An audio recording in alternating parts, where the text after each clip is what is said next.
రేపు లేదు లేదు అది ఉండాలి. అది ఇంతకుముందు జగన్ టైంలో కూడా పెట్టారు. పెడితే అప్పుడు తెలుగుదేశం జనసేన అబ్జెక్ట్ చేసి, కానీ నేను అప్పుడే చెప్పాను లేదు లేదు ఇచ్చారు వాళ్ళు 75% రూల్ పెట్టారు. కాకపోతే పట్టనట్టు వదిలేసారులే. నేను రాయించుకుని లెటరు ఇచ్చారు.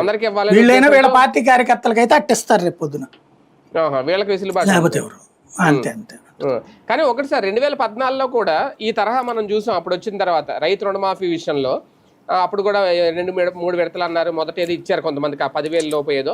తర్వాత ఇంకా అలా క్రమక్రమంగా అది క్షీణించిపోయింది, అయిపోయింది. ఏమైపోయిందో కూడా తెలియదు. ఇప్పుడు అమ్మఒడికి అదే ఈ తల్లికి వందనం కూడా అలా ఏమన్నా జరగబోద్దా భవిష్యత్తులో? ఈ 15,000 అంత భారం అయిపోద్దా ప్రభుత్వానికి? అదే చెప్తుంది. కమిట్మెంట్ లెవెల్స్ అనేటటువంటి ఒకటి ఉంటుంది. నేను ఈయన చెప్పాడంటే గ్యారంటీ అమలు చేస్తాడు. జనంలో రాజశేఖర రెడ్డి చెప్తే అమలు చేస్తాడన్నాక మళ్ళీ ఆ పేరు తెచ్చుకుంది జగన్మోహన్ రెడ్డి.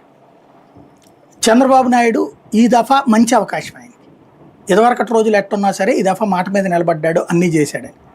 అలా కాకుండా ఫస్ట్ ఏడాది ఫెయిల్ అయ్యారు ఆయన.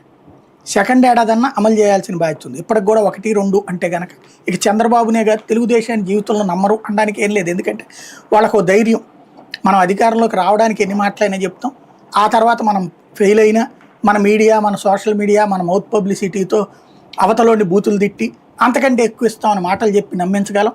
ఆ తర్వాత అధికారంలోకి వచ్చినా మనం చేయకపోయినా పట్టించుకునేవాడు ఎవడు, కానీ పవర్ పోతూ ఉంటుంది. వీళ్ళకి ఒక ఫీలింగ్ ఏమో